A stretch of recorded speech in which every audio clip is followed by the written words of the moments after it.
윤석열이 6.25 행사에 나갔어요. 그것도 김건희를 데리고 나갔습니다. 근데 중요한 건 대구를 갔다는 거죠. 네, 대구. 윤석열이 대구 엑스코에서 열린 6.25 전쟁 74주년 행사에 참석했는데요. 기념사에서 이런 말을 했습니다. 북한의 오물풍선 살포에 대해서는 비열하고 비이성적인 도발이라고 했고요. 그리고 북러 조약 체결과 관련해서는 유엔 안보리 결의를 정면으로 위반했다고 비판했습니다. 자, 이 시기에 물론 뭐 대통령이 이 대구 가서 하든 서울 가서 하든 큰 의미는 없겠습니다만 대구에서 왜 대구를 음. 이 시기에 갑자기 갔는가를 살펴봐야 돼요. 네. 이건 대놓고 올해 이제 6월 달에 7월 달에 있을 전당대회에 대한 사전 개입입니다. 그동안 경남북 돌아다니면서 돈 숱하게 쏘겠다고 공약 날렸잖아요. 몇 쪽씩 예, 쓴다. 그리고 행사를 벌일 때 일부러 대구 내려가서 대구 쪽에 있는 지지자한테 내가 미는 사람 찍어주세요. 아직까지는 내가 간판입니다. 이 얘기를 하러 간 거죠. 에이구. 문제는 여기에 왜 건의를 데리고 가냔 말이지. 그러게 3.1조에 그런 데는 김건희도 안 나왔잖아. 그러니까 지금 있는 상황에서 건의와 윤석열을 한 몸으로 놓고 우리가 세트니까 혹시나 민주당이 특검하자고 하더라도 또는 김건희 관련해서 뭐 여러 가지 의혹이 나오더라도 일단 이쁘게 봐주이소 나라 팔아먹어도 이지가 아닌겨 이 얘기를 하러 간 거라는 거지. 진짜 씨부라. 이혼 안 할 겁니다. 그래서 이 반성이 없는 새끼고요. 정말 비열한 새끼예요. 정치를 잘하거나 뭐 이런 게 있다 그러면 이런 짓거리 못 합니다. 그래서 결론은 이거 역시도 어떤 뭐 6.25에 대한 6.25 같은 때 있게 되면 솔직히 정상적인 대통령이라면 무슨 얘기를 해야 될까요? 평화의 예, 다시는 이 땅에 이런 비극이 있게 해서는 안 된다. 음. 라는 쪽으로 얘기를 해야 돼요. 보수고 뭐 진보를 떠나가지고. 근데 대놓고 압도적 대응하겠다. 뭘 할 건데? 도대체 그동안 압도적 대응한 게 뭐 있어? 똥풍선 날아와도 뭐 하는 게 없잖아. 어젯밤에도 350개의 똥풍선을 날렸어요. 성렬이가 뭐라 그러나 보자라고 똥풍선을 날린 겁니다. 근데 도대체 뭔 압도적인 대응을 했어요?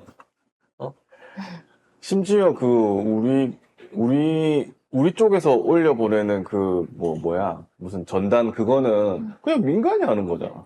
그렇죠. 뭐야 이게? 저쪽에서는 공식적으로 이 북한 정부라 그래야 되나? 하여튼 정부 차원에서 하고 있다는 증거들이 나오고 있습니다. 저거 수거해갖고 일일이 분석하고 있거든요. 다행히 요즘은 똥은 안 넣는데요. 무슨 네. 전단지 같은 거, 종이 같은 거 잘라가지고. 이게 페이지를 넣고 있어, 페이지를. 근데 페이지를 넣고 있는데 민간이 구할 수 없는 페이지를 넣고 있다는 거야. 그러니까 통일부가 할 수 있는 거는 떨어진 전단지를 주워다가 그 안에 뭐가 들었나를 확인해 보는 거예요. 그래서 그 안에 봤더니 폐옷까지. 기생충 다 됐다 그래. 옷까지들이 있고 그 다음에 공문서 예를 들어 김정일 교지사항 이런 거 옛날 공문서겠죠. 이런 그 민간이 구할 수 없는 공문서 이런 것들을 해서 보내고 있다. 그래서 거기에 대해 강력한 대응을 하겠다. 그래서 강력한 대응한 게 뭔데? 뭐 있어?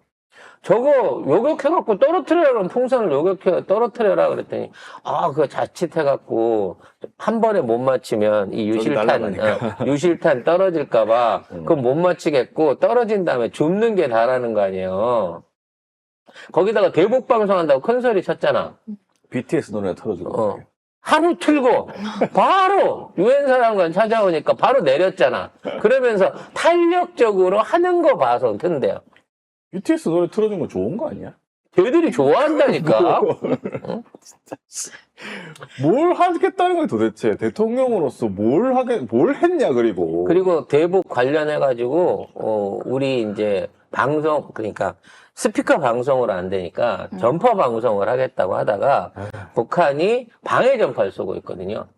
방해 전파 쏘는 행위에 대해 갖고 그 행위 자체가 일종의 침략 행위다라고 규탄을 하고 있어요. 아니, 우리가 방송을 쏘는 거는 정상적인 홍보고, 저쪽이 그 방송을 못 듣게 하겠다고 방해 전파를 쏘면 침략 행위입니까? 말 같지도 않은 소리를 하고 있어요, 지금. 이게 겨우 할 수 있는 거야. 그래 놓고, 북한하고 러시아하고 지금 평화조약, 내지는 수호조약을 맺어가지고, 만일의 사태에 있으면, 북한이 침략받으면 러시아가 바로 개입하겠다라고 하는 위험한 약속까지 만들어줬잖아.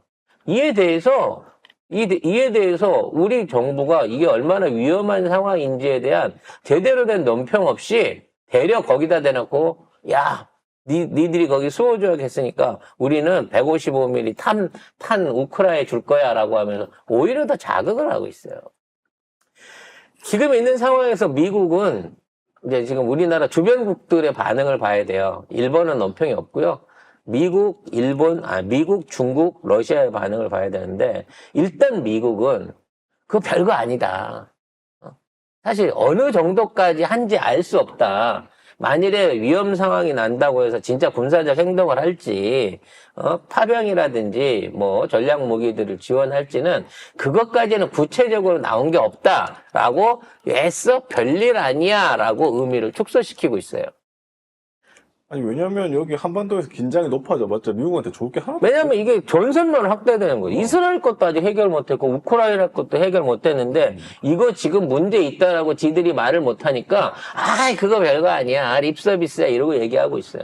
러시아 같은 경우는 뭐냐면 우리가 주도하는 거는 군사적 무기 지원이나 뭐 살상 무기에 관련된 교류가 아니다. 지금 러시아는 북한하고 같이 두만강 개발 계획이라고 하는 이게 1960년대에 세워진 거거든요. 중국, 북한, 뭐 몽골, 러시아, 남한 이렇게 이쪽 두만강 주변에 영향력을 가질 수 있는 국가들이 모여가지고 두만강 종합개발 계획을 세우려고 그랬어요. 그래서 두만강 쪽에다가 일종의 홍콩 같은 자유무역지대를 만들어가지고 거기에서부터 중앙아시아와 러시아 그리고 그 환적할 수 있는 무역항까지 엮어가지고 이 자체를 프로젝트를 하자라고 얘기를 했었는데 북한이 2009년에 이게 탈퇴를 하면서 이게 유명무실화됐는데 이거를 부활시키기 위한 게 이번 만남의 주된 목적이었다라고 얘기를 합니다. 그래서 지금 19일에 보면은 러시아하고 북한하고 두만강에 자동차 다리를 건설하는 협정에 서명을 했습니다. 네. 그래서 북한, 러시아 국경을 가르는 두만강을 자동차로 자유롭게 통행할 수 있도록 다리를 놓겠다. 그래서 북한 노동자들을 파견하겠다. 이런 얘기가 나오고 있습니다. 이게 이제 러시아의 입장인 거예요. 그럼 중국의 입장은 뭐냐? 중국은 솔직히 기분 나쁘다 이거야.